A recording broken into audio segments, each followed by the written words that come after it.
آگے کی صورت ہے سورۃ الانفطار، یعنی پھٹ جانا۔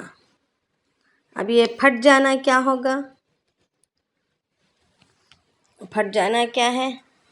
پھٹ جانا جو ہے آسمان کا پھٹ جانا، زمین کا پھٹ جانا، یعنی قیامت کے ہی حالات کو بیان کیے جا رہے ہیں دوبارہ۔ تو بسم اللہ الرحمن الرحیم، اعوذ باللہ من الشیطان الرجیم، بسم اللہ الرحمن الرحیم۔ اذا السماء انفطرت، اللہ پاک فرما رہے ہیں کہ جب آسمان پھٹ جائے گا یا ٹوٹ جائے گا، پھٹنا ہی کہا جاتا ہے، پھٹ جائے گا۔ اور وَإِذَا الْكَوَاكِبُ انتثرت، اور جب تارے جھڑ پڑیں گے، جب آسمان پھٹ جائے گا، ٹوٹ کر بکھر جائے گا، تو ظاہری بات ہے تارے بھی جھڑ جائیں گے، تارے بھی جو ہے بکھر جائیں گے۔ وَإِذَا الْبِحَارُ فُجِّرَتْ، اور جب دریا ابل پڑیں گے، سارے کے سارے دریا ابل پڑیں گے۔ وَإِذَا الْقُبُورُ بُعْثِرَتْ، اور جب قبریں الٹ پلٹ ہو جائیں گی، یعنی قبروں کے اندر کی چیزیں باہر، باہر کی چیزیں اندر، اس طریقے سے جب قبریں زیر و زبر کر دی جائیں گی۔ عَلِمَتْ نَفْسٌ مَّا قَدَّمَتْ وَأَخَّرَتْ، یعنی اس وقت انسان جان لے گا جو کچھ اس نے آگے بھیجا تھا یا پیچھے چھوڑ آیا تھا، یعنی دونوں چیزیں انسان جان لے گا۔ اب یہاں پر اللہ رب العالمین پہلا تو یہ فرما رہے ہیں کہ اذا السماء انفطرت، جب آسمان پھٹ جائے گا۔ وَإِذَا الْكَوَاكِبُ انتثرت، اور جب تارے جھڑ پڑیں گے۔ وَإِذَا الْبِحَارُ فُجِّرَتْ، اور جب دریا ابل پڑیں گے، یعنی سارے کے سارے دریا ابل کر ایک ہو جائیں گے، ہر نمکین اور میٹھے پانی سب کے سب ایک ہو جائیں گے۔ پھر وَإِذَا الْقُبُورُ بُعْثِرَتْ، اور قبروں کے اندر کی ساری چیزیں نکل کر باہر آ جائیں گی، یا زمین اگل دے گی، یعنی الٹ پلٹ کر دیے جائیں گے قبروں کی چیزیں سے مراد۔ اب یہ جو ہے آسمان کا پھٹ جانا، پھر تاروں کا ٹوٹ جانا، پھر اسی طریقے سے سمندروں کا ابل جانا، یہ سب چیزیں جو ہے پہلی سور میں ہوگا۔ اب دوسری سور میں کیا ہوگا؟ دوسری سور میں اللہ رب العالمین فرما رہے ہیں کہ دوسری سور میں اللہ رب العالمین یہ فرما رہے ہیں کہ اور قبریں جو ہے الٹ پلٹ کر دی جائیں گی، یعنی قبروں میں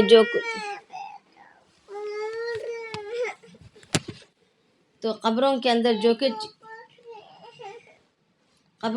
جو بھی چیزیں ہیں سب کچھ جو ہے نکل کر باہر آ جائیں گی، یہ دوسری سور میں ہوگا، یعنی سب کے سب قیامت کے محشر کے میدان میں چل پڑنے کے لیے سب کے سب اٹھ کھڑے ہوں گے۔ اب اس وقت جو ہے علمت نفس ما قدمت وأخرت، کہ ہر انسان جان لے گا جو کچھ اس نے آگے بھیجا ہے یا پیچھے چھوڑ آیا ہے۔ اب آگے بھیجا ہے یا پیچھے چھوڑ آیا ہے سے مراد کیا ہے؟ یعنی جو کچھ اس نے اعمال کیے تھے، اعمال یعنی کیے ہوئے اعمال، اس کو آگے بھیجنے سے تعبیر لی گئی ہے، اور نہیں کیے ہوئے اعمال کو پیچھے چھوڑنے سے تعبیر لی گئی ہے۔ اب کچھ روایات میں یوں آتا ہے کہ آگے بھیجے ہوئے اعمال سے مراد وہ اعمال جو اس نے خود کر کے آگے بھیج دیا ہے، اور پیچھے چھوڑ گئے سے مراد وہ اعمال یعنی وہ چیزیں جو رہتی دنیا تک اس کے ذریعے سے یہ ذریعہ بن کر چھوڑایا ہو، یعنی نیک اولاد چھوڑائی ہو، یا کوئی ایسا کام کر دیا، کسی کو ایسی چیز سکھا دی ہو، نیکی کے اعتبار سے ہو یا گناہ کے اعتبار سے ہو، کہ وہ اس کے پیچھے آتا رہے گا، اس کے نام اعمال میں درج ہوتا رہے گا۔ اگر اچھی اولاد چھوڑ آئی ہے تو اس نے جتنی بھی نیکیاں کریں گے اس کا اجر و ثواب اس کے بھی نام اعمال میں برابر آتا رہے گا، پیچھے چھوڑ کر آیا ہوا عمل ہے۔ یا تو پھر کوئی صدقہ جاریہ ایسا کر آیا ہو کہ وہ اس کا ثواب برابر اس کے نام اعمال میں آ رہا ہے۔ یا تو پھر کوئی ایسی بات پیدا کر دی ہو جس پر لوگ چل رہے ہوں، اگر وہ نیکی والی بات ہے تو پھر وہ ہمارے نام اعمال میں آتی رہے گی۔ اگر وہ گناہ والا کام ہے، گناہ والی بات ہے، تو پھر وہ بھی ہمارے نام اعمال میں آتا رہے گا. یعنی بہرحال جو بھی ہے پیچھے چھوڑ کر آیا ہوا عمل ہے جو ہمارے کھاتے میں آ رہا ہے. جس طریقے سے ہر نیک عمل کے ایجاد کرنے کی، نیکی کی دعوت کے ذریعے سے ہو یا عملی دعوت کے ذریعے سے ہو یا قولی دعوت کے ذریعے سے ہو، اگر کسی بات کو پھیلایا ہے ہم نے اور اس کے ذریعے سے پھر وہ بات پھیلتے پھیلتے پھیلتے قیامت تک انسانوں میں پھیلتی چلی گئی ہو تو بھی وہ ہمارے نام اعمال میں آئے گی. اور اسی طریقے سے اگر کوئی بری بات ہم نے پیدا کر دی، نعوذ باللہ، اللہ ہماری حفاظت فرمائے، جیسے آدم علیہ السلام کے بیٹے نے قتل کی ایجاد کی، قتل والی بات کو شروع کیا، تو اب رہتی دنیا تک جتنے بھی دنیا میں قتل ہوں گے سب کا گناہ اس کے نام اعمال میں برابر جائے گا، برابر. یعنی قتل کرنے والے کی گناہ میں کوئی کمی نہیں ہوگی، مگر ایجاد کرنے والے کو برابر اس کا گناہ ملے گا. اسی طریقے سے نیکی کے تعلق سے بھی یہی معاملہ ہے کہ عمل کر جی اس کا گناہ بیٹا جو کیا اس کا گناہ اس کا باپ آدم علیہ السلام کو بھی ملتے رہے. آدم علیہ السلام کو نہیں، اس کے بیٹا جس نے اس کام کو کیا تھا، کام جو بیٹا کرتا ہے گناہ وہ ماں باپ کے سر میں آتے رہتا ہے نا نام اعمال میں، مگر ہاں اس وقت آئے گا جب کہ والدین نے تربیت میں کچھ کمی پیشی کی ہو، لاپرواہی کی ہو یا بے دینی پر ہی اٹھایا ہو. اب یہاں پر آدم علیہ السلام تو دین اسلام کی دعوت دینے والے تھے، یہ ان کی تربیت میں کوئی کمی نہیں تھی، مگر یہ ان کے بیٹے کا خود اپنا ذاتی شر تھا. اگر آج بھی ہماری بہترین تربیت کے باوجود، ہمارا سب کچھ سکھانے کے باوجود اگر کوئی برائیوں میں چل پڑے، اپنی خود غرضیوں میں چل پڑے، تو پھر اس کا وبال ہم پر نہیں آئے گا. کوششوں اور محنتوں کے بعد اللہ تعالیٰ دیکھتے ہیں. میرا یہی پوچھنے کا مطلب. تو اب جو ہے اللہ رب العالمین فرما رہے علمت نفس ما قدمت و اخرت، کہ وہ جان لے گا کہ جو کچھ اس نے آگے بھیجا ہے یا پیچھے چھوڑا ہے. اب آگے اللہ پاک فرما رہے یا ایھا الانسان ما غرک بربک الکریم. اللہ تعالیٰ جب تم دیکھ لو گے، جان لو گے کہ تمہیں نے آگے کیا بھیجا ہے، یعنی جس قیامت کے دن سارے نام اعمال کا دفتر ہمارے ہاتھ میں پکڑا دیا جائے گا، ہمارے آنکھوں کے سامنے وقت کے ساتھ، منٹ اور گھنٹوں کے ساتھ اور اس ماحول کے منظر کے ساتھ ہر منظر دکھایا جائے گا. آج ہم چھپ کر بھی اگر کوئی عمل کام کیے ہوں، مگر کل قیامت کے دن رہتی دنیا تک کے انسانوں کے سامنے اس منظر کو دکھایا جائے گا. تو جب انسان جان لے گا تو اس ظاہری بات ہے اس کو احساس ہوگا اپنے کیے کا. تو اب یہاں پر اللہ رب العالمین فرما رہے ہیں یا ایھا الانسان ما غرک بربک الکریم، کہ اے انسان کس چیز نے تجھ کو دھوکے میں ڈال رکھا ہے اپنے کریم رب کی فرمانبرداری کرنے سے، اپنے کریم رب کی فرمانبرداری کے بجائے کس چیز نے تجھ کو دھوکے میں ڈال رکھا ہے کہ تو اعمال آج نہیں کر رہا، منمانی زندگیاں کر رہا ہے. یہاں پر اللہ رب العالمین جب یہ سوال کر رہے ہیں کہ کس چیز نے تجھ کو دھوکے میں ڈال رکھا ہے، اس وقت ایسے وقت میں اللہ رب العالمین نے اپنے لفظ کریم کو لایا ہے، اپنی صفت کریم کا تذکرہ کیا ہے. یوں کہا کہ بربک الکریم، اپنے کریم رب کی فرمانبرداری سے کس چیز نے تجھ کو دھوکے میں ڈال رکھا ہے. تو لفظ کریم لانے کا کیا مقصد ہوگا؟ یہ کہہ سکتے تھے کہ سخت پکڑنے والے شدید العقاب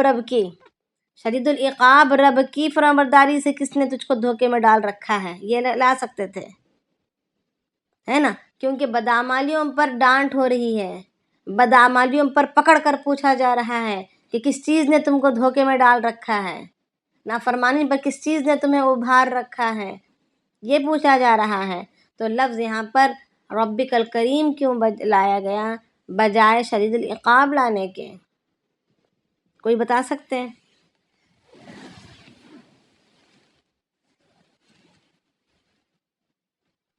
دوبارہ بتائیے گا، یہاں پہ شور ہو رہا تھا، میں نے مس کیا ہے.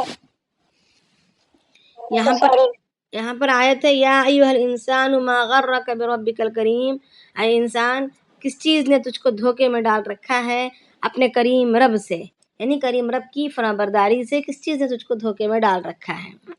اب یہاں پر اللہ رب العالمین نے رب کریم کا لفظ استعمال بربک الکریم کہا، بجائے کہ یہاں پر ویسے تو موضوع یہ تھا شدید العقاب لائے ہوتے کہ سخت پکڑنے والے رب سے کس نے تجھ کو دھوکے میں ڈال رکھا ہے، کیونکہ یہاں پر نافرمانی کی بات ہو رہی ہے، اعمال کے کرنے اور نہ کرنے کی بات ہو رہی ہے، پکڑ کی بات ہو رہی ہے۔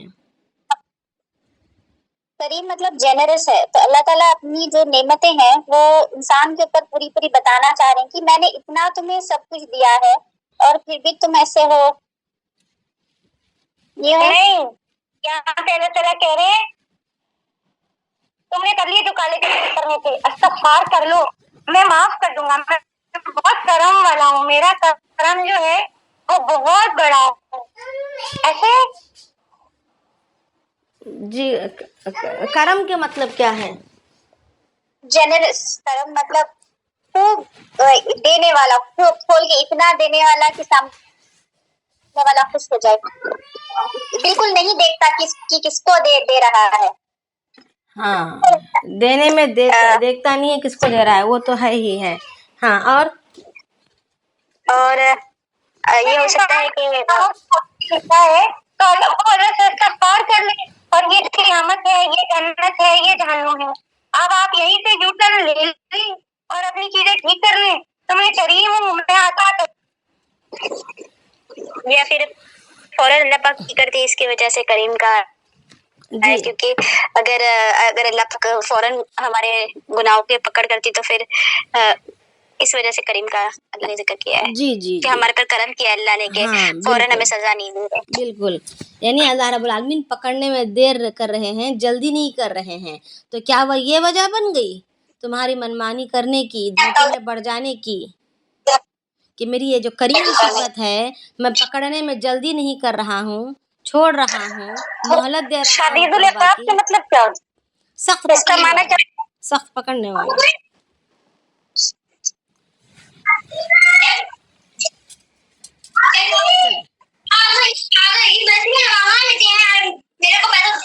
آواز تھوڑا میوٹ کر دیجیے۔ تو آگے اللہ پاک فرما رہے ہیں الذی، اب احساس دلا رہے ہیں ہمیں دھوکے سے باہر لا رہے ہیں، ہم جس دھوکے میں پڑے ہوئے ہیں، غفلت میں پڑے ہوئے ہیں، فرمانبرداریوں کے بجائے منمانی میں، اب اس سے باہر لانے کے اللہ پاک کوشش کر رہے ہیں۔ اللہ تعالیٰ کو کیا ضرورت ہے اتنی سمجھانے کی؟ ہمیں کبھی دھمکا رہے ہیں، کبھی سمجھا رہے ہیں، کبھی احساس دلا رہے ہیں، کیا وجہ بن رہی ہے؟ اللہ تعالیٰ کو ہماری اللہ ضرورت کی ہے، ہم سے محبت ہے۔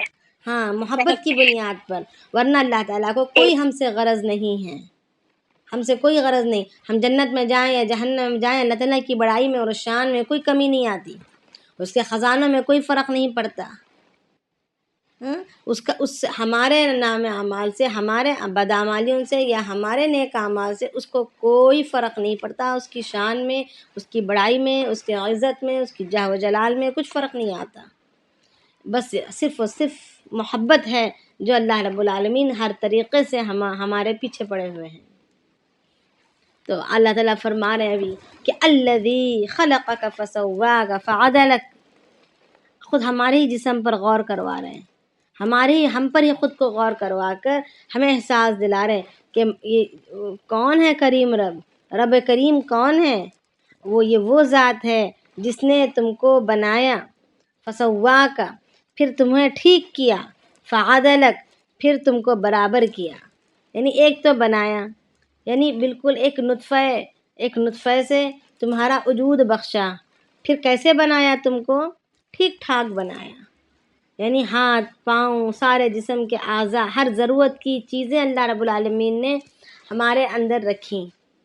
دنیا میں جانے کے بعد چبانے کے لیے دانت کی ضرورت پڑے گی، تو دانت بنا دیے، دیکھنے کے لیے آنکھ کی ضرورت پڑے گی، آنکھ بنا دیے، ہاتھ اور پیر پکڑنے کے لیے، چلنے پھرنے کے لیے ضرورت پڑیں گے تو وہ بنا دیے، یعنی ہر چیز کو اللہ رب العالمین نے باقاعدہ، یعنی آنکھ ہے تو اس کی حفاظت کے لیے الگ انتظام، اس کا لوکیشن ایسا رکھ دیا کہ ہم پیچھے پڑ چکے ہیں، کہ اوپر سے پیشانی کی سخت ہڈی، پھر نیچے سے گالوں کی ہڈی، پھر ان دونوں کے درمیان تھوڑا اندر کو لے کر آنکھیں فٹ کی، ہے نا. اگر کوئی چیز اگر انسان اوندھے منہ گر بھی جائے تو آنکھ پر چوٹ نہ آئے، بلکہ یہ اوپر کی اور نیچے پیشانی کی اور گالوں کی ہڈیاں اسے روک لے.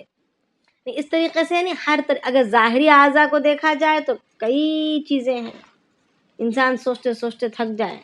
پھر اگر باطنی چیزوں کو دیکھا جائے کہ دل کا کیسا اللہ نے نظام رکھا، کلیجے کا کیسا نظام رکھا، ہمارے پھیپھڑوں کا نظام کیسے رکھا، ہماری گردوں کا نظام کیسے رکھا، اس طرح اللہ رب العالمین نے کتنے ہزار چھلنیاں بنائی ہیں، وہ کیسے فلٹر کرتا ہے، وہ کیا کرتا ہے. وہ ایک عجیب کائنات اندر، جس طرح باہر ایک بڑی کائنات ہے، اس طریقے سے ہمارے جسموں کے اندر بھی ایک عجیب ایک بڑی کائنات موجود ہے، جس کا اندازہ ہم سرسری نگاہوں سے نہیں کر سکتے، سرسری زبان سے بھی نہیں کر سکتے. تو پھر اللہ رب وہی فرما رہے ہیں کہ اس نے تم کو بنایا، ٹھیک بنایا، پھر کیا کیا، فعدلک، پھر اس کو کیا کیا، تجھ کو برابر کیا، اعتدال بخشا اس کے اندر. یعنی کوئی عضو ایسا نہیں جو بے رونق نظر آ رہا ہو، بے ڈول نظر آ رہا ہو. ہر ایک کا ریشیو اللہ رب العالمین نے سیٹ کیا، ہر کوئی ایک گولڈن ریشیو کے تحت ہر چیز، ہر اعضا اللہ رب العالمین نے بنائے ہیں، آگے پیچھے نہیں ہے تاکہ دیکھنے والے کو برا لگے. ایک خوبصورت سانچے میں ڈھالا ہوا ہے بالمقابل جانوروں کے.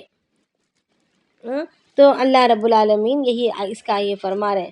پھر آگے فرما رہے ہیں فی ای صورت ما شاء رکبک، پھر جس صورت میں چاہا تم کو اٹھایا، تم کو جوڑ دیا، تم کو مرکب کیا، تمہیں ترکیب دی، جس صورت میں چاہا. یعنی اربوں خربوں کی ان گنت انسان موجود ہیں دنیا میں، ان گنت انسان موجود ہیں، مگر ہر ایک کی شکل الگ ہے، ہر ایک کے رنگ کا شیڈ الگ ہے. اگر گورا ہے تو گورے کے کئی شیڈز، اور کالا ہے تو اس کے کئی شیڈز، اگر سانولا ہے تو اس کے کئی شیڈز. پھر آنکھوں میں بھی بڑی آنکھیں ہیں تو اس کے بھی انداز الگ الگ بڑی آنکھوں کے بھی، اونچی ناک ہے تو اس کے بھی انداز الگ الگ. یعنی ہر ایک کی شکل سب کی شکل ایک جیسی نہیں، بلکہ الگ الگ شکلیں. اور اسی طریقے سے آوازیں بھی سب کی الگ الگ.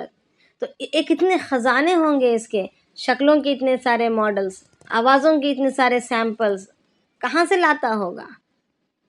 تو اللہ رب العالمین یہی فرما رہے ہیں کہ جس شکل پر چاہا تجھ کو اٹھایا، اس نے بنایا اور ترکیب دی. تو اللہ رب العالمین کا یہ احسان ہے. ہم نے کوئی ڈیمانڈ نہیں کی تھی کہ ہمیں ایسی شکل والا بنائیں، ہمیں ایسے قد و قامت والا بنائیں، ہمیں انسان میں سے بنائیں، جانور میں سے نہ بنائیں، ہمیں عقل سلیم والا بنائیں، عقل کامل دیں. یعنی کسی چیز کی ہم نے فرمائش نہیں کی، اور ہم خود جانتے بھی نہیں تھے کہ ہمیں کیا چاہیے کیا نہیں چاہیے، مگر اللہ رب العالمین نے بنایا. تو کتنا بڑا ہمارا اللہ رب العالمین کا احسان ہے کہ ٹھیک ٹھاک بنایا ہے. تو آگے اللہ پاک فرما رہے ہیں، احساس خود اپنی جسم کا احساس دلا کر کہہ رہے ہیں کلا بل تکذبون بالدین، ہرگز نہیں. یعنی جاننے والے تو ہرگز کچھ نہیں کرتے، وہ تو فرمانبردار ہی نکلتے ہیں. مگر کلا بل تکذبون بالدین، بس صرف اور صرف تم جھوٹ جانتے ہو، جھوٹ کہتے ہو. کس کے دن کے بارے میں؟ قیامت کے دن کے بارے میں، قیامت کے دن کے انصاف کے تعلق سے تم جھوٹ جانتے ہو. وَإِنَّ عَلَيْكُمْ لَحَافِظِينَ، اور بے شک تم پر نگہبان مقرر ہیں، بے شک تم پر نگہبان مقرر ہیں. یعنی تمہاری پہرےداری کرنے کے لیے، تمہاری وارڈننگ کرنے کے لیے موجود ہیں. کون موجود ہیں؟ وہ کون نگہبان ہیں جو تمہارے ہر گھڑی ہر آن تمہارے ساتھ لگے ہوئے ہیں. کرامن کاتبین، بزرگی والے، بڑی عزتوں والے، بزرگی والے لکھنے والے موجود ہیں. کرامن کاتبین کے معنی کیا ہیں؟ بزرگی والے لکھنے والے. تو وہ عمل کے لکھنے والے موجود ہیں. یعلمون ما تفعلون، وہ ہر چیز کو جانتے ہیں، ہر کچھ کو جانتے ہیں جو تم کرتے ہو، جو بھی حرکت تم کرتے ہو، چاہے رات کے اندھیری میں کیوں نہ ہو، چاہے چار بند دیواروں کے اندر کیوں نہ ہو، بند پردوں میں کیوں نہ ہو، یا کھلم کھلا کیوں نہ ہو، یا تو پھر دلوں کی گہرائی میں کیوں نہ ہو. اب دلوں کی گہرائی کا کیسے پتہ چلتا ہے؟ میں بتائی تھی اس سے پہلے. رشتوں کو کیسے پتہ چلتا ہے؟ ہاں فرشتوں کو آپ نے کہا تھا جی کہ ارادہ کرتا ہے تو اس کے منہ سے کرے. جی آپ نے کہا تھا کہ جیسے کوئی ارادہ کرتا ہے نا کوئی کام کا انسان تو اس کے منہ سے کرے خارج ہوتی ہے. بدبو یا اس سے خوشبو، لکھتے بدبو یا خوشبو خارج ہوتی ہے. اگر گناہ کا ارادہ کرتا ہے تو بدبو خارج ہوتی ہے، اور اگر نیکی کا ارادہ کرتا ہے تو خوشبو خارج ہوتی ہے. تو اس کے ذریعے سے پھر انہیں پتہ چل جاتا ہے. تو اللہ تعالیٰ وہی فرما رہے ہیں یعلمون ما سے تفعلون. بتا دیجیے شاید جی اس ٹائم ہم کلاس کیسے پکڑتے ہیں والا بتا دیجیے نا. کیا چیز؟ ابھی آپ بولے نا کہ ہوں کیسے میں نے دل کی گہرائی والا کیسے پکڑتے ہیں. وہی جب انسان شاید تب ہم کلاس نہیں کر رہے تھے. اچھا وہی بس یہی تھا اس وقت کہ کلام کا مغز یہی تھا کہ جب بندہ کوئی گناہ کا ارادہ کرتا ہے تو اس کے دل سے اس کے دل کے اندر سے مطلب اس کے اندر سے ایک بدبو خارج ہوتی ہے، بدبو نکلتی ہے، جس کی وجہ سے فرشتے جان جاتے ہیں کہ اس نے گناہ کا ارادہ کیا ہے. اور اگر کوئی نیکی کا ارادہ کرتا ہے نیک کام کے کرنے کا تو پھر فرشتے جو ہے تو اندر سے ہمارے خوشبوئیں مہک اٹھتی ہیں، مشک کی خوشبو نکلتی ہے، جس کی وجہ سے اس کو فرشتوں کو پتہ چل جاتا ہے کہ یہ نیک کام کا ارادہ کر رہے ہیں.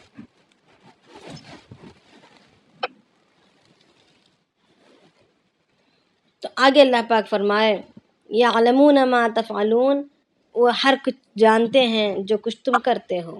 ان الابرار لفی نعیم.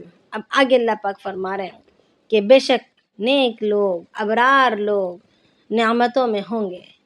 کون سی نعمتیں؟ جنت کی نعمتوں میں ہوں گے. وَإِنَّ الْفُجَّارَ لَفِي جَحِيمٍ، اور بے شک گنہگار دوزخ میں ہوں گے.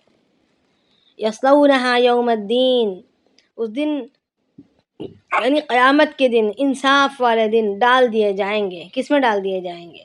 جہنم میں. وَمَا هُمْ عَنْهَا بِغَائِبِينَ، اور وہ اس سے کہیں غائب نہیں ہو سکتے. آج اگر قید خانے میں ڈال دیں تو ہو سکتا ہے کہ کوئی ماہر مجرم اس قید خانے سے غائب ہو سکتا ہے، قید خانے کی سلاخوں کو توڑ کر فرار ہو سکتا ہے، یا کوئی ترکیبیں اختیار کر کے وہاں سے چھٹ سکتا ہے، یا تو پھر کسی کی سفارش سے بچ نکل سکتا ہے. مگر یہاں پر وہ ہرگز وہاں سے غائب نہیں ہو سکے گا.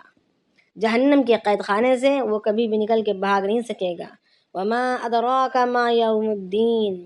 آگے اللہ پاک فرما رہے ہیں تمہیں کیا پتہ یوم الدین کے بارے میں، یعنی حساب کے دن کے بارے میں، انصاف کے دن کے بارے میں تمہیں کیا پتہ ہے، کیا جانتے ہیں تم اس کے بارے میں. پھر آگے اللہ پاک تاکیداً دماغ کو دوبارہ جگانے کے لیے، یعنی بار بار سوال جب دہرا کر کیا جاتا ہے تو اس کی اہمیت کا اندازہ ہو جاتا ہے، اس کی شدت کا اندازہ ہوتا ہے. ایک انسان کا دماغ جاگ اٹھتا ہے کہ جواب اب کیا آ رہا ہے، جواب سننے کا منتظر ہو جاتا ہے. تو یہاں پر اللہ رب العالمین دوبارہ اس کو دہرا کے فرما رہے ہیں ثم، پھر ما ادراک ما یوم الدین، تم کیا جانتے ہو انصاف کے دن کے بارے میں. یوم لا تملک نفس لنفس شیئا، یہ وہ دن ہوگا جس دن کوئی انسان، کوئی جاندار کسی اور کا کچھ بھی مدد نہیں کر سکے گا، کسی کو کوئی فائدہ نہیں پہنچا سکے گا، یا بھلا نہیں کر سکے گا، یعنی کوئی سفارشی وغیرہ یا کسی قسم کی مدد بالکل نہیں کر سکے گا. والامر یومئذ للہ، اور حکم اس دن صرف و صرف اللہ ہی کا ہوگا. یعنی کسی اور کی سفارش یا کسی اور کا دباؤ وہاں پر بالکل کام نہیں آئے گا.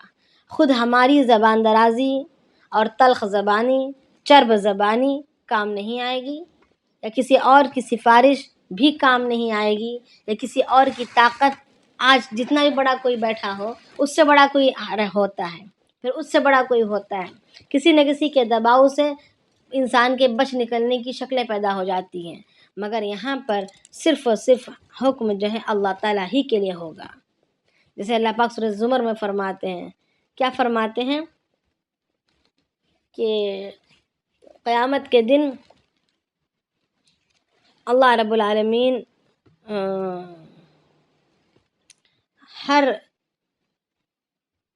جب ساری زمین ٹوٹ توڑ پھوڑ دی جائے گی، سارے کے سارے سارے کے سارے جاندار مر جائیں گے، کوئی چرند پرند باقی نہیں ہوگا، کوئی انسانوں میں سے بھی کوئی بندہ باقی نہیں، جناتوں میں سے کوئی باقی نہیں، ہر بادشاہ، ہر بڑی سے بڑی طاقتوں والا بھی مر کر فنا ہو چکا ہے۔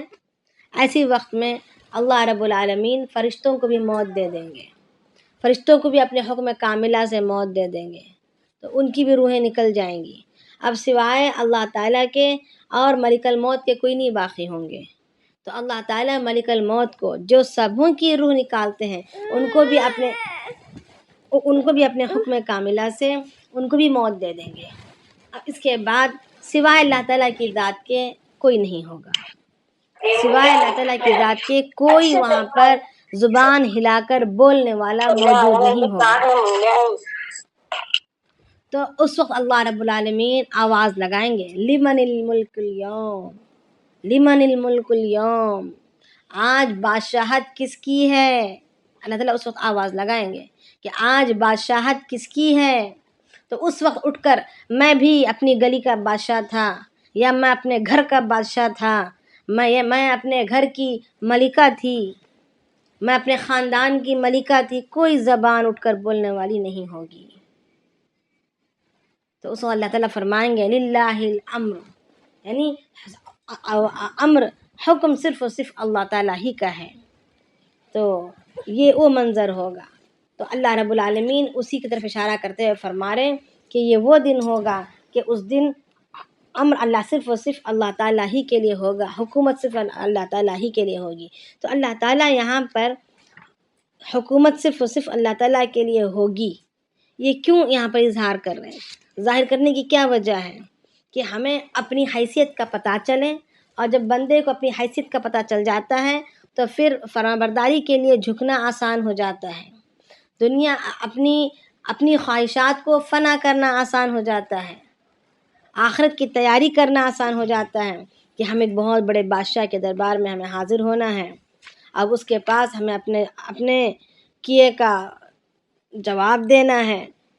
تو یہ احساس پیدا کرنے کے لیے اللہ رب العالمین یہاں پر اس قسم کی آیت کو لا رہے ہیں کہ یومئذ الامر یومئذ للہ، حکم صرف اور صرف اللہ تعالیٰ کا ہوگا۔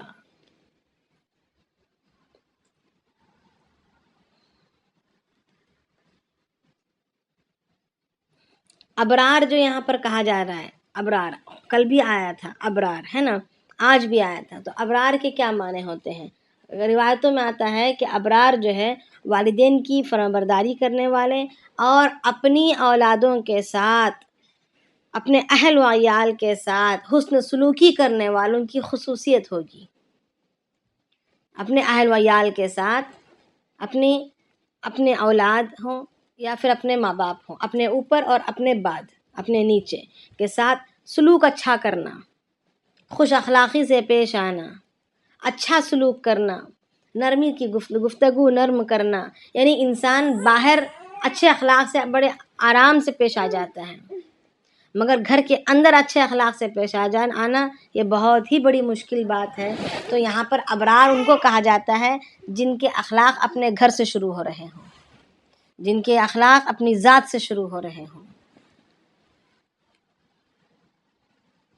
بدکار لوگ ہمیشہ عذاب میں پڑے رہیں گے، اور تو اس کے لیے ان کے لیے کہا گیا کہ کبھی بھی وہ وہاں سے غائب نہیں ہوں گے، نہ ان کو موت آنے سے راحت ملے گی، نہ کہیں جلے جانے سے راحت ملے گی، بلکہ کچھ نہیں ہوگا، بلکہ اسی کے ساتھ وہ رہیں گے۔ پھر اللہ رب العالمین اگر وہاں پر کسی کی سفارش کا بھی موقع نہیں ہوگا، ہاں کچھ کو اللہ رب العالمین اپنی جانب سے اجازت دیں گے، بندہ خود ہی اٹھ کر کسی کی سفارش نہیں کر سکتا۔ جیسے حافظوں کے بارے میں آتا ہے کہ 10 ایسے جہنمیوں کی سفارش کر سکتے ہیں جن کو جہنم کا وارنٹ مل چکا ہے، جو جہنم رسید کر دیے جائیں گے، جن کو جہنم کا پروانہ مل گیا ہے، ایسے 10 کو ایک حافظ قرآن اللہ تعالیٰ سے سفارش کر کے جنت میں لے جا سکتا ہے۔ اسی طریقے سے عالم کو بھی اللہ رب العالمین مشرک رہیں گے پھر بھی جی نہیں شرک مشرک کے کرنے لیے والے رہیں نہیں گے نہیں پھر نہیں وہ. نہیں مشرک کے لیے تو اللہ کے نبی کی سفارش کام نہیں دی تو ہم عام بندوں کی سفارش کیا کام دے گی. مشرک کی تو کا تو سوال ہی نہیں پیدا. یہاں پر جہنمیوں سے مراد ایمان والے جہنمی، ایمان والوں کی ہی بات ہو رہی ہے. اگر ایمان نہیں ہے تو پھر ان کے لیے کچھ بھی نہیں. ایمان کا ہونا اصل شرط ہے. تو ایمان ایک انسان کی جان کی مانند ہے. اگر جان ہے تو ہم کچھ بھی کر کے اس کو صحت پر لا سکتے ہیں. اگر جان ہی چلی گئی ہے تو ساری دوائیاں سارے علاجیں بیکار ہیں. اب وہ بس دفنانے کے ہی قابل ہیں. ہے یا نہیں؟ عام سی بات. اسی طریقے سے اگر ایمان ہے تو کچھ نہ کچھ شکل ہے، جل کر واپس آ جائے گا، یا تو کسی حافظ کی سفارش سے یا کسی عالم کی سفارش سے. اگر کسی نے اس نے اپنے یا تو علماء کے ساتھ اٹھنا بیٹھنا کر کے دوستی بنا لی ہو دنیا میں، یا تو اپنی اولادوں میں کسی کو عالم بنا دیا ہو، یا تو کسی عالم کے بننے کے لیے اپنے مال خرچ کر کے اس کو عالم بنایا ہو. یعنی کسی بھی نہ کسی قسم سے اس سے رشتہ قائم ہو چکا ہو. تو ہو سکتا ہے کہ جہنم کا جب وارنٹ مل جائے گا تو اس ہو سکتا ہے کہ اس وقت وہ عالم ہو یا حافظ ہو، اس کی سفارش کر کے دنیا کا وہ اس کا احسان چکا دے اور اس کو پار پڑا دے. بس یہ بات ہے. کیونکہ حدیث شریف میں آتا ہے، اللہ کے نبی علیہ السلام فرماتے ہیں کہ عالم کی فضیلت ایسی ہے کہ اگر کوئی کسی عالم کے ساتھ 2 قدم چل دے، یا 1 لقمہ کھانا کھا لے اس کے ساتھ، یا تھوڑی دیر اس کے ساتھ بیٹھ جائے، تو اللہ رب العالمین اس کے گناہ اس وقت تک کے جتنے گناہ اس نے کیے ہیں سارے گناہ کو معاف کر دیں گے. اتنی بڑی فضیلت ہے. اور آج ہم علماء کے جی پلیز یہ حدیث تھوڑا پھر سے دوہرائیں. آپ ہمیں یاد رکھیے گا پلیز روزے جگہ. خود بن جائیے گا. اچھا آپ نے ہاتھ جھاڑ لیے، یہ تو چیٹنگ.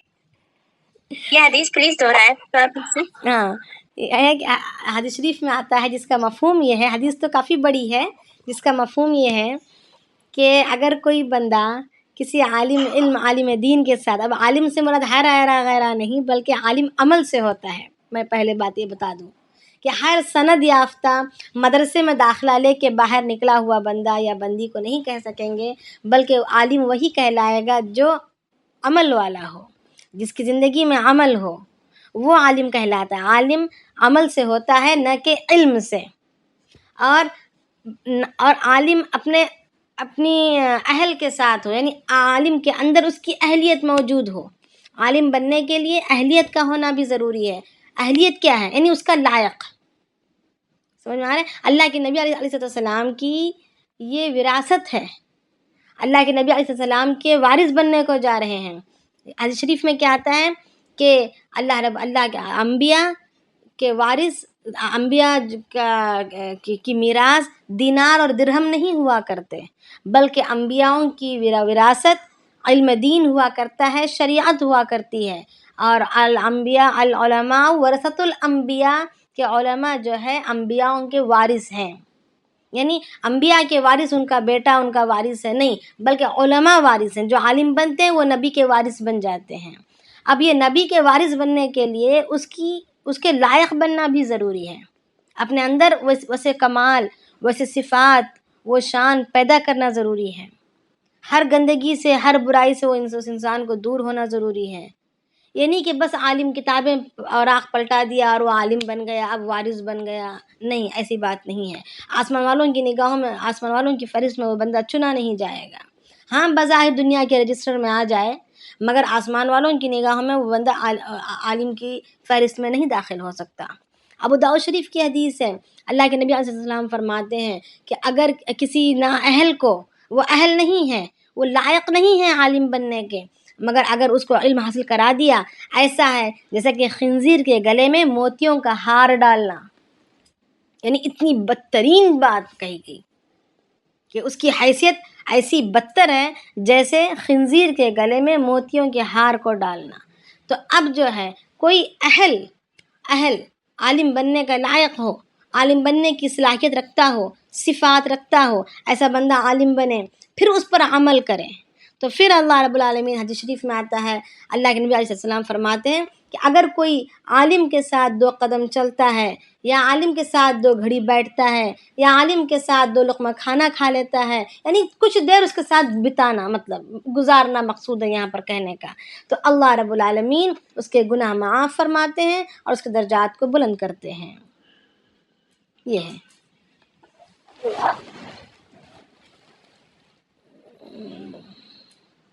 تو میں یہ کہہ رہی تھی، میں ہمارے اندر ایک فکر ہو کہ جس طرح ہمارے ارادے ہوتے ہیں، ہماری کوششیں ہوتے ہیں کہ ہمارے بچے ہمیں کوئی ڈاکٹر بن جائے، کوئی انجینئر بن جائے، ہے نا، ایک بہت بڑا بزنس مین بن جائے، اسی طریقے سے کوشش ہو کہ ہماری اولاد میں سے عالم بھی بنے، حافظ بنے، تاکہ وہ ہمارے کل قیامت میں نجات کا ذریعہ بن جائے. آج ہم سمجھتے ہیں کہ آج ہماری اولادیں بڑی ہوں گی، ہماری کامیابیاں کا ذریعہ بنیں گی، خاندان کا نام روشن کرنے کا ذریعہ بنیں گی، ہاں، ہمارے نام کو بلند کریں گی.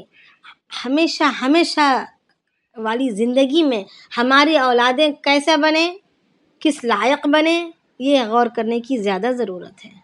یہاں جتنے بھی کامیاب بنے، مگر بڑھاپا ہماری اس کامیابیوں میں کمی لا دے گا، پھر بیماریاں اور کمزوریاں پیدا کر دے گا. کوئی پوچھنے والا نہیں ہے، چاہے جتنا بھی بڑا انسان ہو، بستر میں پڑ گیا تو ہو گیا، اس کی قیمت چلی گئی، پھر کوئی پوچھنے نہیں آئے گا، کوئی جی کرنے نہیں آئے گا. جب تک طاقتیں رہیں گی، جب تک کرسی رہے گی، جب تک طاقت رہے گی، ہر کوئی آ کر جی حضوری کرتے رہیں گے. جیسے ہی بستر پر پڑ جائیں گے، کوئی پلٹ کر دیکھنے والا نہیں ہوگا، ایک روٹی کا محتاج بن کر پڑے ہوں گے. پھر جب قبر میں چلے جائیں گے تو یہ اور بھی کچھ بھی کام کا نہیں. ہاں، اگر کسی نے اسی میں اپنی زندگی اعمال والی بنا لی تو وہ بات اور ہے. تو کوشش یہ کرنا ہے کہ ڈاکٹر یا انجینئر یا دنیاوی پڑھائی پڑھانے سے یہاں پر انکار نہیں کیا جا رہا، وہ ضروری ہے. اللہ کے نبی علیہ السلام کے صحابہ میں کاشتکار بھی تھے، تاجر بھی تھے، ملازم بھی تھے، اور طبیب یعنی ڈاکٹر بھی تھے، انجینئرز بھی تھے، بڑے بڑے میتھمیٹیشینز بھی تھے، سب کچھ تھے. صحابہ کی جماعت صرف تبلیغ والی نہیں تھی. تبلیغ تو زندگی کا مقصد تھا، اور یہ دوسری چیزیں ضروریات زندگی میں شامل تھیں، ضرورتیں تھیں. یہ تو ضرورت اپنے درجے پر ضرورت پورے برابر پوری کی جائے گی، اور ضرورت کے پورا کرنے کے لیے اس کا ہنر ضرور سیکھا جائے گا، مگر ضرورت کے پیچھے پڑ کر مقصد کو بھولا نہیں جائے گا. مقصد ہمیشہ آگے رہے گا، ضرورت پھر پیچھے پیچھے آئے گی. تو ہماری کوشش یہ ہو کہ جہاں پر ہم فکر کرتے ہیں دنیا کی ترقیوں کی، دنیا کی کامیابیوں کی، اسی جگہ پر ہمارے اندر کوشش ہو، فکر ہو، تڑپ ہو، درد ہو، بے چینی ہو بچوں کے علم دین کی حاصل کروانے کی بھی، کہ وہ علم دین حاصل کر لیں، وہ کامیاب ہو جائیں، وہ نجات پا جائیں، اس کی بھی فکر ہو. اللہ پاک ہمارے اس ذی الحجہ کے دنوں کی، ہمارے اس پڑھنے کو، قیامت کے حالات کے سننے کو ہمارے دلوں کے نرم ہونے کا ذریعہ بنائے، ہمارے اندر فکروں کے پیدا ہونے کا ذریعہ بنائے، اور قیامت تک آنے والی ہماری نسلوں کی فکروں کا ہمیں ذریعہ بنا دے. آمین.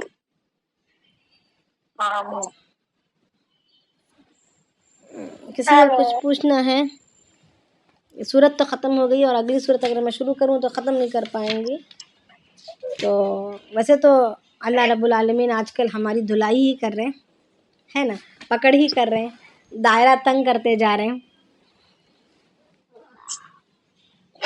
تو میں ایک سوال پوچھنا چاہ رہی تھی. جی میں جو پوچھی نا مشرق سے مراد میرے خیال سے مزار وغیرہ جاتے ہیں بدعتی. جی، ان لوگ مشرق نہیں کہلائیں گے؟ ہمیں اختیار نہیں ہے مشرک کہنے کا. ہم اپنی زبان کھول کر اتنی بڑی بات کسی کو ہم نہیں کہیں گے.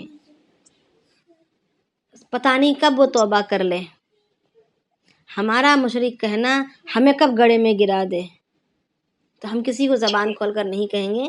ہاں، خلاف اللہ کے نبی علیہ السلام سے اور صحابہ سے یہ بات ثابت نہیں ہے.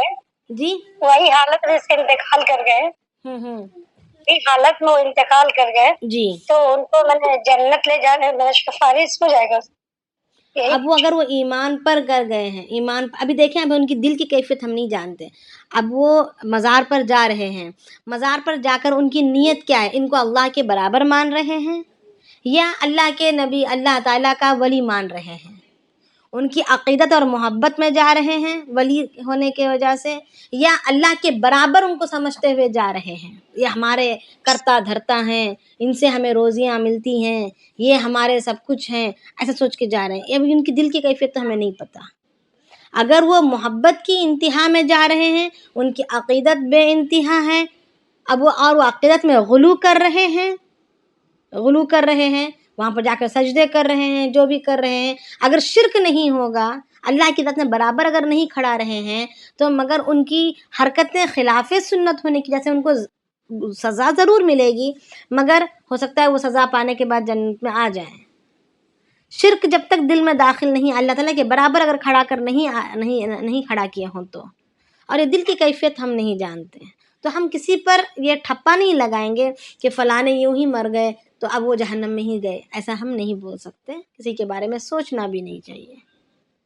بس ہمارے دل کو جو ہے یعنی میں نرمی ہی ہو کہ اللہ تعالیٰ ان کو بھی معاف کر دے، بخش دے۔ کیا پتہ کوئی اللہ تعالیٰ کو آخری گھڑی میں ہو سکتا ہے انہوں نے توبہ کر لی ہو دل ہی دل میں، اور ہمیں پتہ بھی نہ چلا ہو، یہ بھی ہو سکتا ہے نا۔ تو اس وجہ سے ہم کسی کے بارے میں ہم فیصلہ نہیں کریں گے۔ ابھی آپ کا سوال ہے کہ ہاں اگر کوئی شرک کی حالت میں مرا، آپ کے صرف سوال کا جواب اگر میں دینے جاؤں تو اگر کوئی شرک کی حالت میں مرا، کسی بھی شکل کا شرک ہو، کرتا دھرتا اپنا سب کچھ کرتا دھرتا، اپنا پالنے والا سب کچھ اگر شوہر کو ہی مان رہے ہیں تو وہ بھی مشرک ہے اگر ایسے دیکھا جائے۔ اگر ہم اپنا سب کچھ اپنی اولاد کو مان رہے ہیں، اولاد بیٹا ہے تب ہی جا کر یہ ہمارا کل کے دن ہمارا سہارا بنے گا، اگر بیٹا نہیں ہے تو پھر سہارا ہے ہی نہیں، ہمارا کیا ہوگا، کدھر ہوگا، یہ ہیبت ہے، تو پھر یہ شرک ہو گیا۔ یعنی جہاں پر اللہ سے بھروسہ ہٹا، جہاں پر اللہ کے پالنے اور پوسنے سے بھروسہ ہٹا، یا عزتوں اور ذلتوں کے مالک اللہ تعالیٰ کو ماننے سے جہاں بھروسہ ہٹا، یقین جہاں کسی دوسری طرف چلا گیا تو وہاں پر شرک صادر ہو گیا۔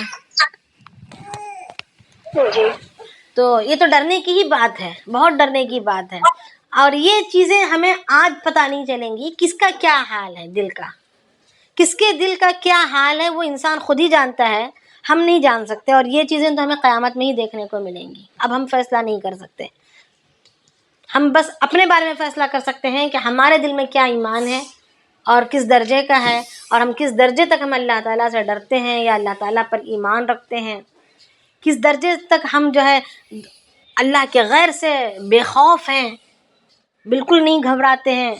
اگر سننے میں آیا کہ شوہر کی نوکری چلی گئی تو دل میں ہمارے گھبراہٹ ہوتی ہے یا نہیں ہوتی؟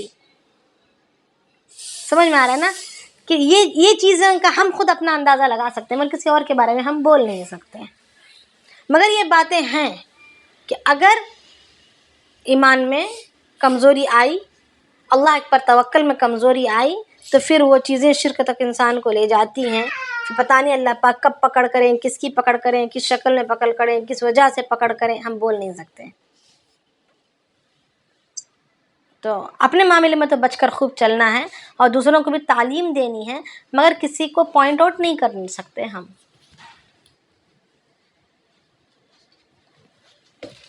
ٹھیک ہے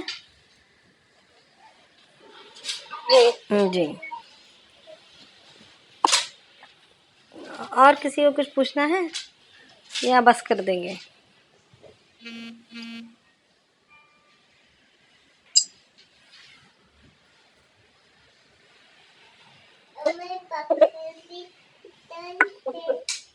جی چلیں بس کریں، دعا پڑھ لیں گے ہم۔